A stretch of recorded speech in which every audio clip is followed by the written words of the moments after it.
Hello my dear students, good evening to all of you. बच्चों, स्वागत है आप सभी का हमारे जेडीएम लेक्चर्स में। मैं आशा करता हूँ आप सब लोग अच्छी तरह से होंगे और अपनी बोर्ड परीक्षा की तैयारी में बिल्कुल लग गए होंगे। तो आज हम लोग क्या पढ़ने वाले हैं? आज हम पढ़ेंगे एनसीईआरटी मैथमेटिक्स क्लास 10th का चैप्टर 4, जिसका नाम है द्विघात समीकरण। इसे हम इंग्लिश में कहते हैं क्वाड्रेटिक इक्वेशंस। इस चैप्टर की यह फर्स्ट वीडियो है, जिसमें हम सबसे पहले द्विघात समीकरण क्या होता है इसके बारे में आप लोगों को बताएंगे, ताकि इस द्विघात समीकरण से आप लोगों का परिचय हो जाए। तो द्विघात समीकरण को जानने से पहले बच्चों, आप लोग द्विघात बहुपद नाम से परिचित हुए होंगे।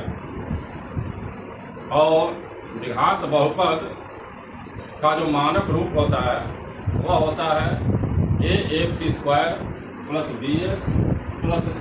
यहाँ ध्यान देना है थोड़े समय। ये ax² + bx + c, यहाँ इसके आगे कुछ नहीं रहेगा। अगर इतने बार को हम देखें तो यह ax² + bx + c एक द्विघात बहुपद कहलाता है। इसमें कंडीशन ये लगी होती है कि ये a, b और c वास्तविक संख्याएं होती हैं, लेकिन इस a का वैल्यू 0 नहीं होना चाहिए। तो अगर यह ax² + bx + c एक द्विघात बहुपद है, तो किसी भी द्विघात बहुपद को लिखने के बाद हम इक्वलिटी का साइन लगा लें, बराबर का चिन्ह लगा करके अगर हम 0 लिख देते हैं तो वह बहुपद से एक समीकरण में परिवर्तित हो जाता है। क्योंकि समीकरण का मतलब ये होता है कि जिस संबंध में ये समता का चिन्ह लगा हो उसी को हम समीकरण कहते हैं। तो हम कोई भी द्विघात बहुपद लिखें और उस द्विघात बहुपद को लिखने के बाद हम समता का चिन्ह लगा दें, बराबर का चिन्ह लगा दें, और बराबर का चिन्ह लगाने के बाद हम 0 लिख दें, तो वह द्विघात बहुपद एक द्विघात समीकरण में चेंज हो जाता है। और मूल रूप से यही हमारा द्विघात समीकरण होता है। इसलिए अपने स्टैंडर्ड फॉर्म में इस द्विघात समीकरण को कुछ इस तरह परिभाषित किया जाता है कि यदि px एक द्विघात बहुपद हो तो हम जानते हैं बच्चों की बहुपदों को लिखने का, निरूपित करने का एक जो मेथड होता है, उसमें हम बहुपदों को px, qx, rx, sx इस तरह के संकेतन से व्यक्त करते हैं। एक लेटर अंग्रेजी का पहले हम लिखते हैं और उसके बाद छोटा कोष्ठक लगा करके उस कोष्ठक के अंदर हम एक लेटर लिखते हैं। विशेषता इसमें यह होती है कि ब्रैकेट के बाहर लिखा हुआ लेटर कुछ भी हो सकता है। ब्रैकेट के अंदर हम उसी लेटर को लिखते हैं जो हमारे बहुपद में चर के रूप में प्रयोग में आया हो। अगर हमारा कोई एक समय बहुपद है तो हम उसको px लिखेंगे। अगर हमारा कोई बहुपद u में है तो उसको हम pu लिख सकते हैं, qu लिख सकते हैं, ru लिख सकते हैं। मतलब ये ब्रैकेट के अंदर जो लिखा गया लेटर है, इसमें यह कंपलसरी है कि यह वही लेटर होना चाहिए जिस चर का हमारे बहुपद में प्रयोग किया गया। तो इस तरह से यहाँ कहा गया कि यदि px एक द्विघात बहुपद हो, यानी हम एक बहुपद लिए हैं जो कैसा बहुपद है, द्विघात बहुपद हो, तो px = 0 को द्विघात समीकरण कहते हैं। वही बात है जो अभी हम बता रहे हैं। यह px एक द्विघात बहुपद है। इस द्विघात बहुपद के आगे हम इक्वलिटी का साइन लगा करके 0 लिख दिए। तो अब यह जो एक फॉर्म हमें हमारे सामने मिला, इस फॉर्म को हम अब द्विघात बहुपद न करके इसी को हम द्विघात समीकरण कहते हैं। अब ये तो हो गई द्विघात समीकरण की परिभाषा। याद रखना बच्चों इसको, क्योंकि अगर ये चीज़ याद है तो बहुत ही सिंपली आप लोग द्विघात समीकरण को परिभाषित कर सकते हैं कि यदि px एक द्विघात बहुपद है तो px = 0 को हम द्विघात समीकरण कहते हैं। अब हम इस द्विघात समीकरण का मानक रूप पर विचार करेंगे। तो यहाँ मानक रूप जो होता है यह ax² + bx + c, यह हमारा द्विघात बहुपद है जिसको हम यहाँ पर परिभाषा में px से डिनोट किया है, और इस द्विघात बहुपद के आगे हम बराबर का चिन्ह लगा करके 0 लिख दिए। यहाँ जो समीकरण मिला ax² + bx + c = 0, इसको हम इस द्विघात समीकरण का मानक रूप करते हैं। इसमें यह x तो चर है, लेकिन a, b और c जो तीन हम देख रहे हैं, ये a, b और c वास्तविक संख्याएं हैं, और इसमें अनिवार्यता इस बात की है कि a शून्य नहीं होना चाहिए, a ≠ 0।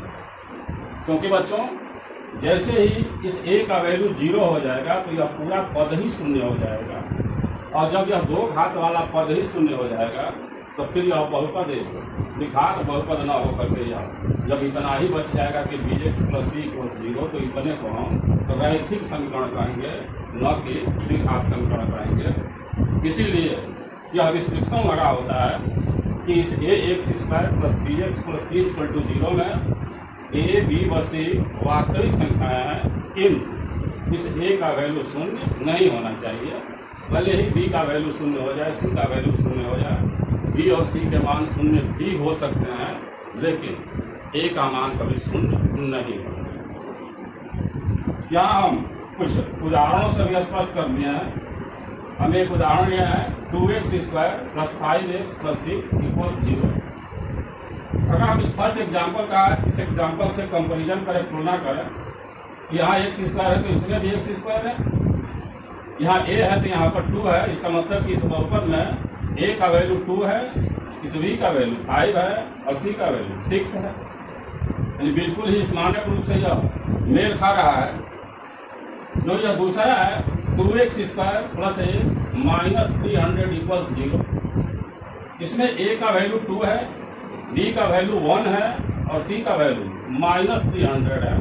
तो ये a, b और c जब वास्तविक संख्याएं हैं तो यह अपने किसी भी रूप में प्रयोग की जा सकती हैं। प्लस हो सकती हैं, माइनस हो सकती हैं, रूट में हो सकती हैं, परिमेय हो सकती हैं, अपरिमेय हो सकती हैं, यानी ये वास्तविक संख्याएं हैं। तो यहाँ पर भी जो हमारा दूसरा एग्जाम्पल है यह भी हमारे इस मानक रूप से मिल रहा है। जो यह थर्ड एग्जाम्पल है कि 1 - x² + 300 = 0, इसको ध्यान से देखना है बच्चों। यहाँ पर यह x² का गुणांक तो -1 है, मतलब इसमें a का मान -1 है। यहाँ पर यह 1 और 300 ये दोनों ही इस c जैसे दिखाई दे रहे हैं, विशुद्ध रूप से अचर पद है। तो भले ही यहाँ दो जगह दिखाई दे रहे हैं, लेकिन यह प्लस का 1 है और यह प्लस का 300 है, तो हम दोनों को मिला करके 301 लिख सकते हैं। और इस तरह से हमारा यह जो समीकरण बनेगा यह -x² + 301 = 0। जब इस रूप में आएगा तो इस समीकरण में हमारे इस b का वैल्यू शून्य माना जाएगा, क्योंकि यह bx वाला कोई टर्म इसमें नहीं है। एक x की 2 घात का पद है और उस 2 घात के पद के बाद सीधे हमारा अचर पद है। यह बीच वाला जो bx वाला टर्म है यह इसमें गायब है। तो अभी बताए हम कि इस b का वैल्यू शून्य हो सकता है। तो जैसे ही b का वैल्यू शून्य होगा या bx भी शून्य हो सकता है, और हमारे द्विघात समीकरण में वह bx का टर्म नहीं मिल सकता। ये जो फोर्थ एग्जाम्पल है इसमें भी हम देख रहे हैं बच्चों कि यहाँ x² है, मतलब a का वैल्यू 1 है और c का वैल्यू -4 है। इस समीकरण में भी यह bx का टर्म नहीं दिख रहा है। इसका मतलब कि इसमें b का वैल्यू 0 है, और अगर b का वैल्यू 0 है तो अगर हम लिखते भी हैं ऐसे कि x² + 0 × x -4 = 0, ये थोड़े समय के लिए इस ax² + bx + c = 0 से मैच तो कर जाएगा, लेकिन एक्चुअली यह 0 × x जो है यह केवल हम इस फॉर्म में लाने के लिए लिखे हैं हमारे समीकरण में ऐसा नहीं दिया गया है। तो अगर केवल यह एक सी स्क्वायर का पद हो और एक अचर पद हो, इतना भी हो, तो इसे भी हम एक द्विघात समीकरण ही कहेंगे। तो इन उदाहरणों के माध्यम से और इस बहुपद के परिभाषा के द्विघात समीकरण की परिभाषा से आप लोग इस चीज को अच्छी तरह समझ गए होंगे कि एक द्विघात समीकरण क्या होता है। सिंपली एक द्विघात बहुपद होगा और उस द्विघात बहुपद के आगे बराबर का चिन्ह दे करके 0 लिख देंगे, तो उसी को हम द्विघात समीकरण कहेंगे। और यह पूरा जो चैप्टर 4 है इसका नाम ही है द्विघात समीकरण। तो इसमें जितने भी हमको प्रश्न मिलेंगे तो सब इस द्विघात समीकरण से ही रिलेटेड मिलेंगे। तो पहले आप लोग इतने का स्क्रीनशॉट ले लें, उसके बाद हम आगे इस चैप्टर में जो कुछ हमें पढ़ना है उसके बारे में बताएंगे अभी। तब तक आप लोग इसका स्क्रीनशॉट लें।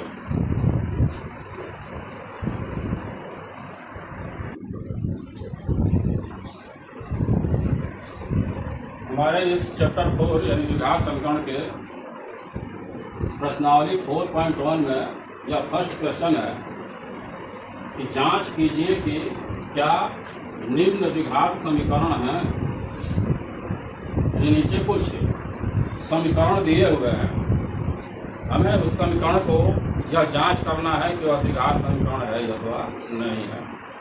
तो जैसा अभी हम बताए कि द्विघात समीकरण का मानक रूप होता है ax² + bx + c = 0, जिसमें a का मान शून्य नहीं होना चाहिए, भले b और c के मान शून्य हो सकते हैं।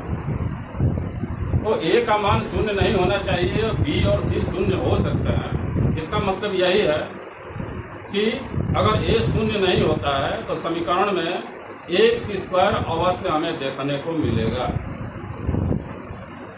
और किसी भी समीकरण में अगर सबसे x की जो बड़ी घात है या चर की जो बड़ी घात है वह हमें 2 दिखाई दे दे तो हम उसको द्विघात बहुपद कहेंगे। और अगर वह x² वाला टर्म है समीकरण में तो इसका मतलब कि वह एक द्विघात समीकरण है, भले उसमें bx और c वाले टर्म भी हो सकते हैं। और यदि b भी शून्य हो गया, c भी शून्य हो गया या दोनों में से कोई एक शून्य हो गया तो वह टर्म नहीं भी दिखाई दे सकता है। तो हमें करना यह है, जैसे इस फर्स्ट पार्ट में दिया हुआ है x + 1 whole square equals to x - 3। सबसे पहले बच्चों हम जो भी यहाँ हमको ऐसा दिख रहा हो कि हम इस ब्रैकेट को किसी सूत्र के द्वारा विस्तारित कर सकते हैं, खोल सकते हैं, उस सूत्र को अप्लाई करके हमें इसे खोल लेना है। जैसे यहाँ a + b होल स्क्वायर के फॉर्म में है या तो उस सूत्र के द्वारा इस ब्रैकेट को हम खोल लें और यहाँ जो पहले 2 लिखा है तो 2 से इस ब्रैकेट में हम मल्टीप्लाई कर लें। इसको जब हम a + b होल स्क्वायर से एक्सपांड करेंगे तो हम पाएंगे x² + 2x + 1 इक्वल्स, यहाँ 2 से मल्टीप्लाई करेंगे तो 2x - 6। इस तरह से विस्तारित कर लेने के बाद ये हमें प्रयास करना है कि ये सारे चीज़ यानी जो हमें राइट हैंड साइड में भी दिख रहे हैं इनको हम लेफ्ट हैंड साइड में ट्रांसफर कर दें ताकि राइट हैंड साइड में हमें 0 मिलने लगे। अब ऐसा जब हम करेंगे तो ये पहले से ये है। अब यहाँ अगर 2x अगर इधर आता है तो यह प्लस का 2x है और यह जो 2x प्लस है ये अगर हम इधर ट्रांसफर करते हैं तो यह -2x बनेगा। तो इस +2x से यह -2x कैंसिल हो जाएगा, बच गया यहाँ पर +1 और यहाँ पर -6। इस -6 को भी हम इधर करते हैं तो यह +6 बनेगा और +6 और +1 मिल करके +7 हो जाएंगे। तो कुल मिलाकर के हमारे पास टर्म्स बचेंगे x² + 7 और इस इक्वलिटी के साइन के इधर 0 हो गया। अब अगर x² + 7 = 0 मिला तो अगर हम इसको ax² + bx + c = 0 के फॉर्म में अगर लिखना चाहें तो हम x² लिख लेंगे। चूँकि इसमें bx का टर्म नहीं है तो हम 0 × x लिख लेंगे और +7 = 0। तो एट लास्ट यह हमारा समीकरण ax² + bx + c = 0 के फॉर्म में मिल रहा है। तो हम इस रिजल्ट पर पहुँचेंगे कि अतः यह एक द्विघात समीकरण है। हमें उम्मीद है समझ में आ रहा होगा। सेकंड पार्ट है इस क्वेश्चन का, लेफ्ट में दिया है एक्स स्क्वायर माइनस 2x और राइट हैंड साइड में दिया है -2 और ब्रैकेट में 3 माइनस एक्स।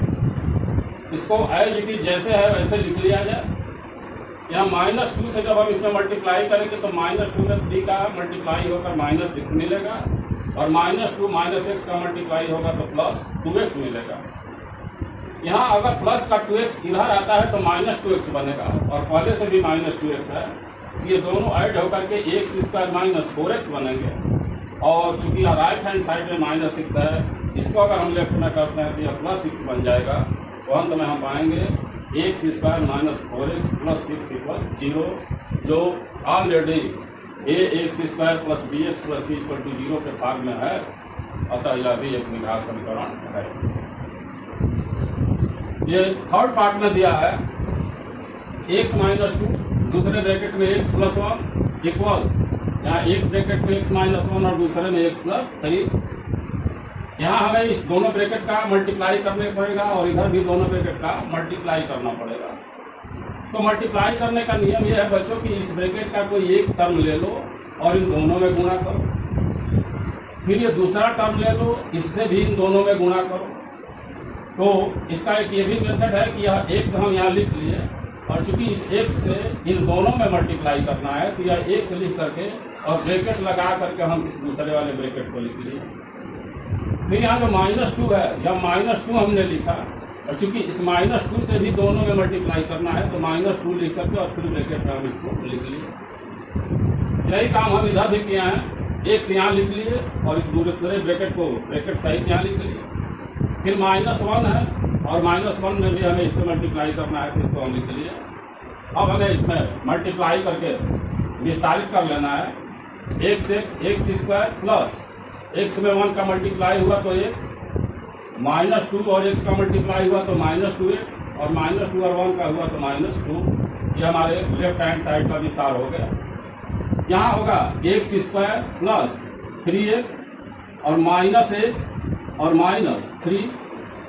अब यहाँ भी हमें जरूरत है, सबसे पहले तो एक बात समझ लो बच्चों कि अगर समीकरण के दोनों पक्षों में कोई सेम चीज दिख रहा हो और सेम साइन के साथ दिख रहा हो तो कैंसिल हो जाता है, वहाँ कैंसिलेशन लॉ लागू हो जाता है। यहाँ देखो जब प्लस का x स्क्वायर है और इधर भी प्लस x स्क्वायर है, दोनों x स्क्वायर ही है और दोनों प्लस साइन के साथ ही है। एक लेफ्ट हैंड साइड में है, दूसरा राइट हैंड साइड में है, तो ये दोनों कैंसिल हो जाएंगे। और जैसे ये कैंसिल होंगे तो यहाँ जब +x और -2x ये दोनों आपस में घट करके -x बचेगा और यहाँ -2 है, ये हमने लिखा।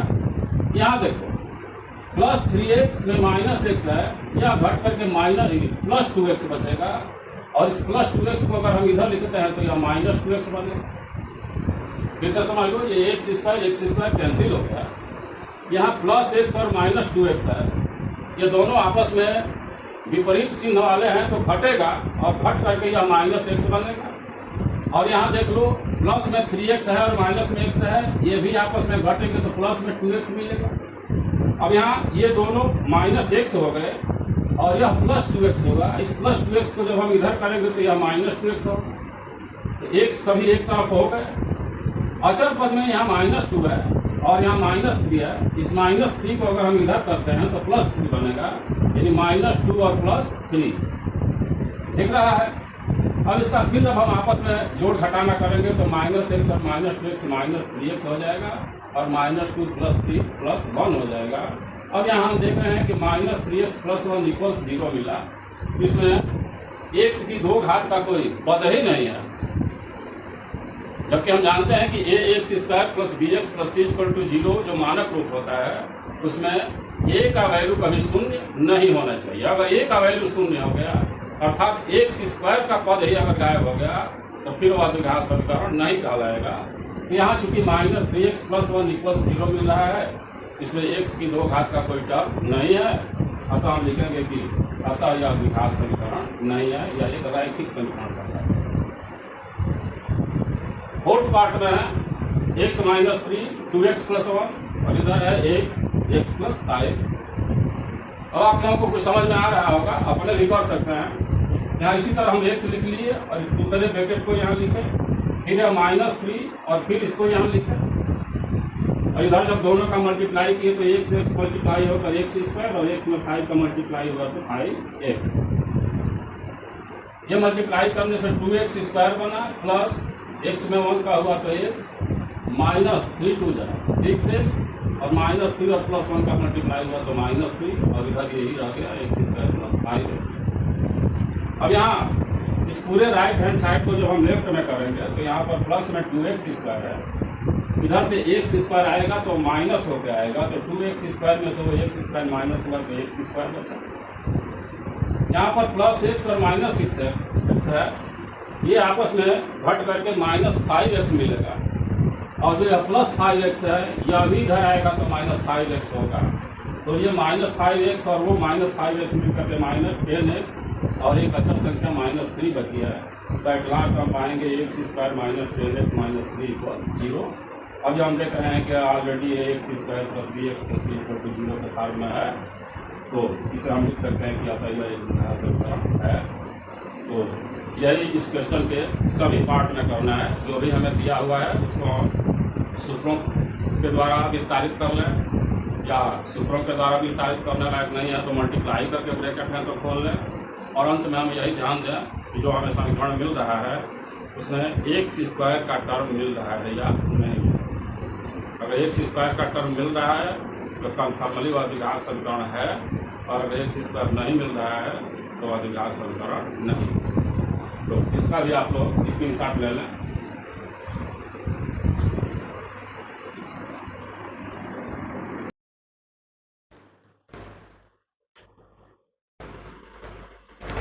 इस एक्सरसाइज 4.1 के क्वेश्चन फर्स्ट का 5th पार्ट है बच्चों। एक ब्रैकेट में 2x - 1 और दूसरे में x - 3 इक्वल्स एक में x + 5 और दूसरे ब्रैकेट में x - 1। चूंकि हमें इस ब्रैकेट के इस टर्म से इन दोनों में मल्टीप्लाई करना है और इससे भी दोनों में मल्टीप्लाई करना है, तो हम पहले भी ऐसा प्रोसेस अपनाकर दिखा चुके हैं। हम इस 2x से दोनों में गुणा करने के लिए हम 2x यहाँ लिख लिए और ब्रैकेट में लिख लिए x - 3। ये -1 यहाँ लिख करके फिर हम ब्रैकेट में लिख लिए x - 3 इक्वल्स। इसी तरह यहाँ x से हम इन दोनों में मल्टीप्लाई करेंगे तो x लिख करके ब्रैकेट में x - 1 लिख लिए, और प्लस यहाँ 5 लिखकर ब्रैकेट में x - 1 लिख लिए। अब जब हम मल्टीप्लाई करेंगे तो 2x में x का मल्टीप्लाई होगा 2x² बनेगा, माइनस साइन लगा, 2x में 3 से मल्टीप्लाई हुआ तो 6x बना, -1 का x में मल्टीप्लाई हुआ तो -x, और प्लस -1 और -3 का मल्टीप्लाई हुआ तो +3। इधर x का मल्टीप्लाई होकर x² माइनस x का -1 से होकर -x, 5 का x से हुआ तो +5x, और -5 और 1 का गुणा होकर के 5 हो गया। यहां हम 2x² लिखे, ये चूंकि -6x और -x है, ये दोनों माइनस साइन के साथ ऐड होकर -7x बनेंगे, और यह +3 रह गया। इधर भी यह x² है, और यहाँ -x और +5x, ये दोनों आपस में घट करके प्लस का 4x मिलेंगे, और यह -5। अब हमें इस पक्ष के एक एक टर्म को उधर पक्षांतर कर लेना है। तो यहाँ प्लस में 2x² है और यहाँ भी प्लस में 1x² है। अगर ये उधर जाता है तो इसमें से घट करके प्लस में x² बचेगा, -7x, और यहाँ है +4x। ये +4x अगर हम उधर ले जाते हैं तो -4x बनेगा, तो -7x और -4x बनकर -11x होगा। यहाँ पहले से +3 है और यह -5 है, यह -5 इधर आता है तो +5 बनेगा, +3 और +5 मिलकर +8 बनेंगे। इस तरह से x² -11x + 8 = 0, यानी जो हमारा यह दिया हुआ प्रश्न है इस फॉर्म में चेंज हो गया, जो कि ax² + bx + c = 0 का फॉर्म है, जिसे हम द्विघात समीकरण कहते हैं। तो लास्ट में हम देखेंगे कि अतः यह द्विघात समीकरण है। छठा पार्ट है इस क्वेश्चन का, x square plus 3x plus 1 equals x minus 2 whole square. इसके बाएं पक्ष को जैसे भी है वैसे ही हमने लिख लिया, और यहाँ a minus b whole square से इस ब्रैकेट को हम तोड़ दिए, फिर हमें मिलेगा a square minus 2ab plus b square, इस सूत्र से टूटेगा। इस तरह यह x square minus 4x plus 4 बना। यहाँ चूंकि इधर भी प्लस एक्स स्क्वायर है, इधर भी प्लस एक्स स्क्वायर है, ये दोनों कैंसिल हो जाएंगे। बचा यहाँ पर प्लस 3x और इधर है माइनस 4x। अगर यह माइनस 4x हम उधर ले जाते हैं तो प्लस 4x होगा, तो प्लस 3x और प्लस 4x ऐड होकर के 7x हो जाएंगे। अचर संख्या में यहाँ पर प्लस 1 है और यहाँ पर प्लस 4 है, ये प्लस 4 अगर उधर जाता है तो माइनस 4 बनेगा, तो प्लस 1 और माइनस 4 आपस में सब्ट्रैक्ट होकर के माइनस 3 मिलेगा। इस तरह लास्ट में हम 7x माइनस 3 इक्वल्स 0 पाएंगे। अब चूंकि इस समीकरण में x की उच्चतम घात 2 नहीं है, यह एक घात का समीकरण है जिसे हम रैखिक समीकरण कहते हैं, तो हम इसको लिखेंगे कि अतः यह द्विघात समीकरण नहीं है। अब इस क्वेश्चन का जो 7th पार्ट है वो यह है कि x plus 2 whole cube equals 2x और ब्रैकेट में x स्क्वायर माइनस 1। यहां जो है LHS में x प्लस 2 होल क्यूब दिया है, इसको विस्तार करने के लिए हमारे पास एक सूत्र है जो हम यहां पर लिखे हैं, a plus b whole cube equals a cube plus b cube plus 3ab और ब्रैकेट में a प्लस b। इस सूत्र का प्रयोग करके अगर हम इसको विस्तारित करते हैं तो ये x का क्यूब हुआ प्लस ये 2 का क्यूब और प्लस 3, और a b की जगह पर a का मान x है और b का मान 2 है, तो 3ab की जगह पर 3 इंटू एक्स इंटू 2 होगा और ब्रैकेट में x प्लस 2 हो जाएगा। इस पक्ष को हम 2x से मल्टीप्लाई करके लिखेंगे तो ये 2x क्यूब और माइनस 2x बने। अब इसको हम आगे अगर सिंप्लीफाई करते हैं तो हम पाएंगे x क्यूब प्लस ये 2 क्यूब 8 हो गया, यहाँ ब्रैकेट के इधर 3x और 2 है जो 6x बनेगा, और इस 6x में x का मल्टीप्लाई होगा तो प्लस 6x स्क्वायर, प्लस इस 6x में 2 का मल्टीप्लाई होगा तो 12x, और यह दाहिना पक्ष उसी तरह हम लिखेंगे। अब हमें उस राइट हैंड साइड को इधर पक्षांतर करने की जरूरत है, तो हम देख रहे हैं कि यहाँ पर प्लस में 1x क्यूब है और यहाँ प्लस में 2x क्यूब है। अगर हम इसको इधर पक्षांतर करते हैं तो x cube minus 2x cube जो आपस में घट करके माइनस x क्यूब बचेगा। x स्क्वायर वाला इधर से लेकर के उधर तक ये एक ही टर्म है, तो हम लिख लिए प्लस 6x स्क्वायर। x का टर्म इधर भी है इधर भी है, तो इधर प्लस में 12x है और इधर माइनस में 2x है, यह माइनस 2x अगर हम इधर लाते हैं तो प्लस 2x बनकर इसमें जुड़ जाएगा और तब यह हो जाएगा प्लस 14x, और यह अचर पद है प्लस 8 इक्वल्स 0। यहाँ अब देखने से यह लग रहा है कि x की उच्चतम घात 3 हो गई है, तो ऐसे समीकरण को हम द्विघातीय समीकरण न करके त्रिघातीय समीकरण कहते हैं, क्योंकि यहाँ बराबर में 0 तो द्विघात समीकरण में भी मिलता है, लेकिन उससे पहले वाला जो बहुपद होता है वह एक द्विघात बहुपद होता है, जबकि यहाँ पर इस बाएं पक्ष में एक त्रिघात बहुपद मिल रहा है, इसलिए इस समीकरण का नाम भी त्रिघातीय समीकरण होगा, न कि द्विघात समीकरण। तो हम लिखेंगे कि अतः यह द्विघात समीकरण नहीं है। लास्ट पार्ट है इस क्वेश्चन फर्स्ट का, इसमें LHS में लिखा है x cube minus 4x square minus x plus 1। ये अपने आप में विस्तारित रूप में लिखा है, इसमें कुछ हमें छेड़छाड़ नहीं करना है। x माइनस 2 होल क्यूब है। अब यहां पर जैसे इस पार्ट में a plus b whole cube सूत्र अप्लाई होगा, अब यहां पर a minus b whole cube सूत्र हम लगाएंगे, क्योंकि x माइनस 2 होल क्यूब लिखा है। यह सूत्र होता है a cube minus b cube minus 3ab a minus b। यहां हम LHS लिख लिए जैसे है वैसे, यहां x क्यूब लिखे माइनस 2 क्यूब माइनस 3ab यानी 3 इंटू एक्स इंटू 2 और ब्रैकेट में x माइनस 2। फिर हम बाएं पक्ष को उसी तरह लिख लिए, यह x क्यूब बना, यह 8 बनेगा और यहाँ पर ब्रैकेट से पहले -6x होगा, और इस -6x में अगर x से गुणा होता है तो -6x स्क्वायर, और इस माइनस माइनस का मल्टीप्लाई होकर प्लस बनेगा, और इस 6x में जब 2 से मल्टीप्लाई होगा तो 12x होगा। इस तरह अब देख रहे हैं कि बाएं पक्ष में +1x³ है, इस पक्ष में भी +1x³ है, ये दोनों कैंसिल हो जाएंगे। यहाँ -4x² और इधर है -6x²। अगर हम इस -6x² को इधर लाते हैं तो +6x² बनेगा, और पहले से यहाँ -6x² है तो -4x² प्लस 6x² ये मिल करके यहाँ, अच्छा हमने ये लिखा है बच्चों, सॉरी, ये x³ कैंसिल हो गया, तो इस बचे हुए पार्ट को हम यहाँ लिख डाले हैं -4x² -x + 1, और यहाँ एक कैंसिल हो चुका है तो -8 -6x² प्लस 12x। अब हम लोग उस पक्ष को इधर लाने की कोशिश करें, यहाँ -4x² है और यहाँ -6x² है। अगर यहाँ -6x² इधर हम पक्षांतर करते हैं तो +6x² बनेगा, और यहाँ -4x² है, ये दोनों आपस में घट के प्लस में 2x² बचेगा।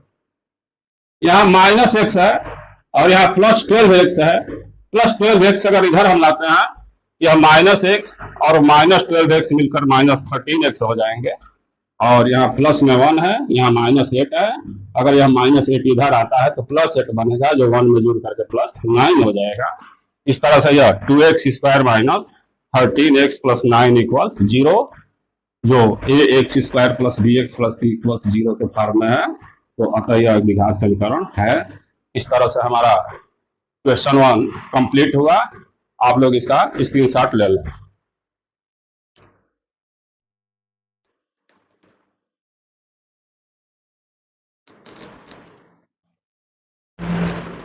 इस एक्सरसाइज 4.1 के क्वेश्चन नंबर 2 में हमें कुछ स्थितियां दी गई हैं, और कहा जा रहा है कि निम्न स्थितियों को द्विघात समीकरण के रूप में निरूपित कीजिए।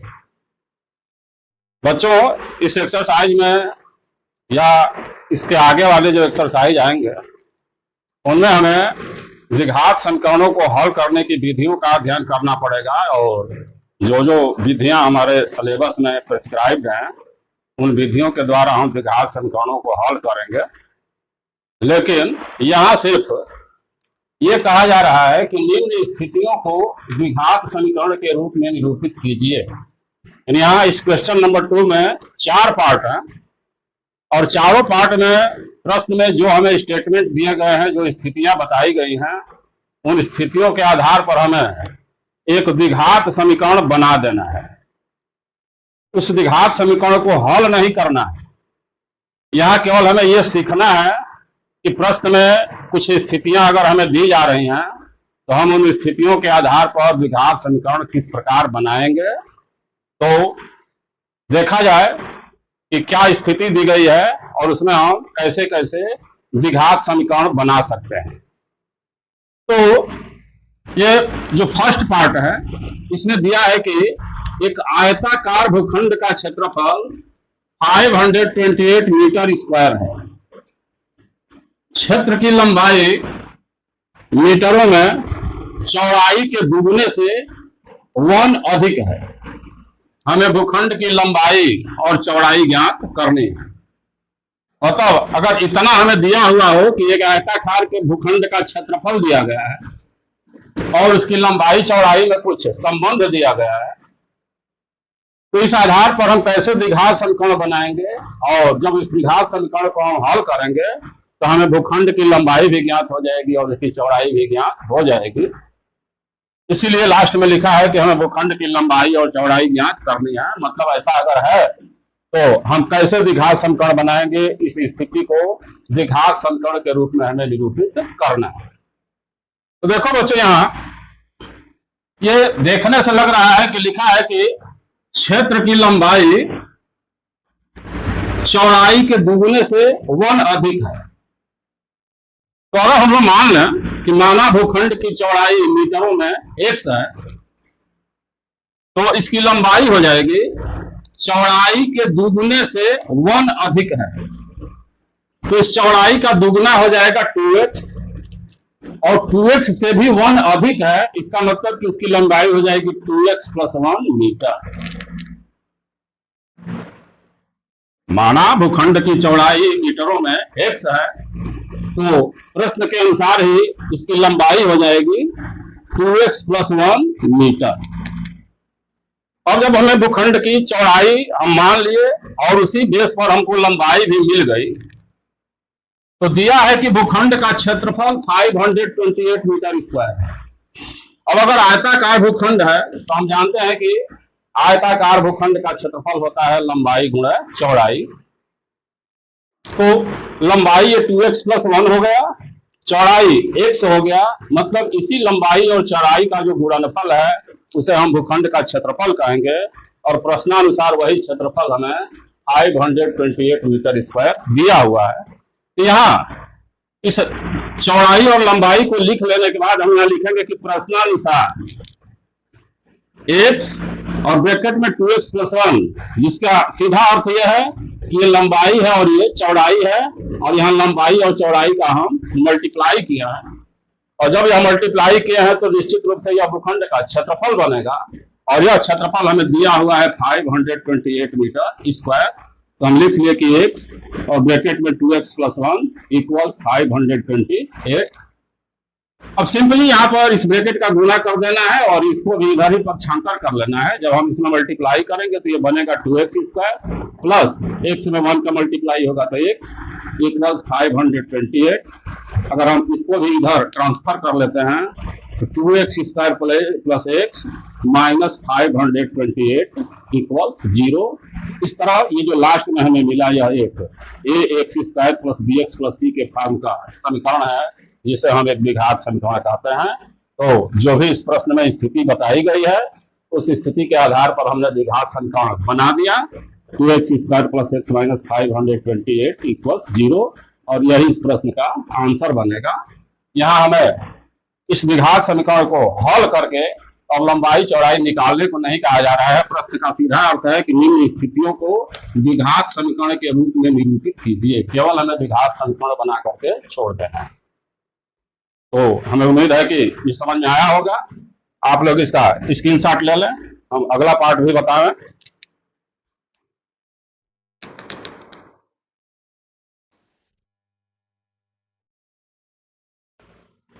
इस क्वेश्चन 2 का जो 4th पार्ट है और अंतिम पार्ट भी है, इसमें दिया है कि एक रेलगाड़ी 480 किलोमीटर की दूरी एक समान चाल से तय करती। यदि इसकी चाल 8 किलोमीटर/आवर कम होती तो वह उसी दूरी को तय करने में 3 घंटे अधिक लेती। हमें रेलगाड़ी की चाल ज्ञात करनी है। तो यहाँ रेलगाड़ी की चाल जब ज्ञात करनी है तो हम मान लेंगे कि माना रेलगाड़ी की चाल किलोमीटर/आवर में x है।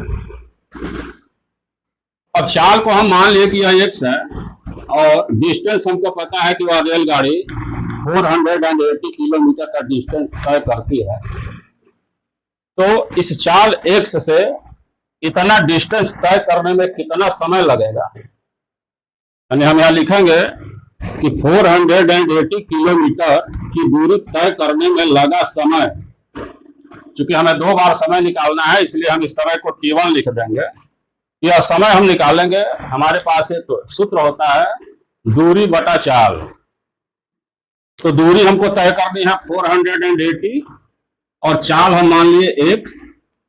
इसका मतलब कि अगर वो इस सामान्य चाल x से 480 किलोमीटर की दूरी तय करती है तो इसमें उसके द्वारा जो लिया गया समय t1 होगा और 480/x घंटे हो जाएगा, दूरी बटा चाल।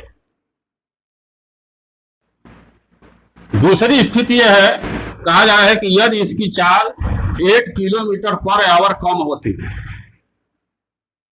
तो उसी दूरी को तय करने में 3 घंटे अधिक लेती। दूरी वही है लेकिन चाल अब 1 से न रह के इसमें से वह 8 किलोमीटर/आवर कम हो गया है।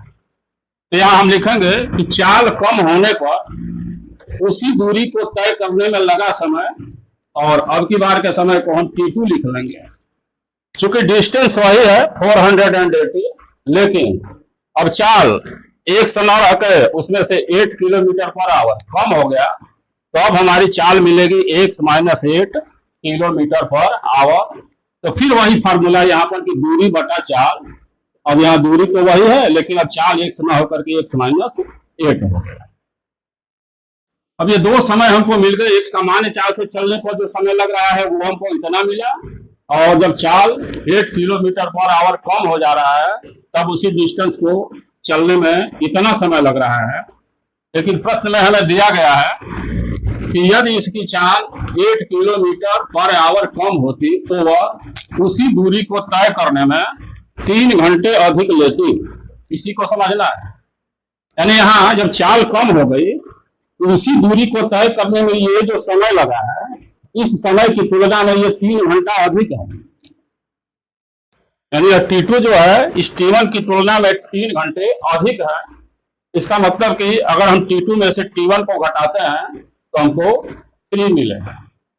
तो वही हम यहाँ लिखे हैं कि प्रश्नानुसार T2 - T1 = 3, और ये T2 और T1 के मान यहाँ हम भर दिए। 480/x - 8 minus 480/x = 3।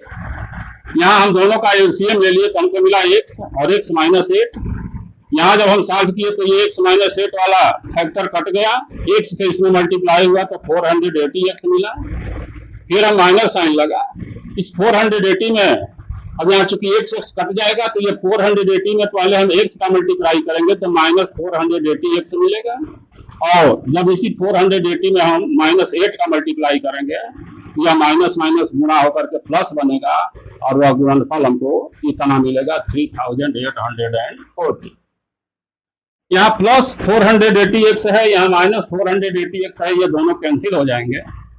बच जाएगा केवल ये 3840 यहाँ इसको हम मल्टीप्लाई अगर कर ले तो हम पाएंगे 8² - 8x = 3।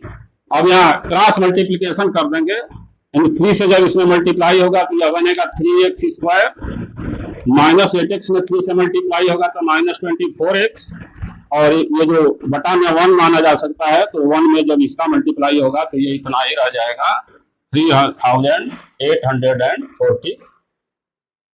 अगर हम ये तीनों टर्म को 3 से डिवाइड कर दें तो ये 3 से डिविजिबल है। 3 से डिवाइड किए तो यहाँ हमें मिला x², यहाँ 3 से डिवाइड किए तो 24x की जगह पर हम -8x पाएंगे, और इसको जब 3 से डिवाइड करेंगे तो हमको इतना मिलेगा। इधर है तो प्लस है, लेकिन हम जानते हैं कि इसको भी हमें इधर ट्रांसफर करना है, तो यह जो इतना 3 से डिवाइड होकर मिलेगा इसको अगर हम लेफ्ट में ट्रांसफर कर देते हैं तो माइनस साइन लग जाएगा। तो एट लास्ट हम पाएंगे x² - 8x - 1280 = 0, और ये जो लास्ट में हमें समीकरण मिला यही इस प्रश्न की स्थिति के अनुसार हमारा द्विघात समीकरण है। तो इस प्रश्न को भी स्थिति अनुसार हम द्विघात समीकरण में निरूपित कर दिए, और यही हमारा इसका आंसर बनेगा। और इसी के साथ यह एक्सरसाइज 4.1 हमारा कंप्लीट होता है। तो फिर मैं आप लोगों से यही कहूँगा कि अगर मेरी पढ़ाई आप लोगों को अच्छी लग रही हो, हमारे द्वारा पढ़ाए गए प्रॉब्लम आपको समझ में आ रहे हो, तो आप लोग मेरे चैनल को सब्सक्राइब करें, वीडियो को लाइक करें, अपने दोस्तों में शेयर करें, तथा ताकि अधिक से अधिक अच्छी वीडियो आप लोगों के सामने हम दे सकें। Thanks for watching my video. Bye.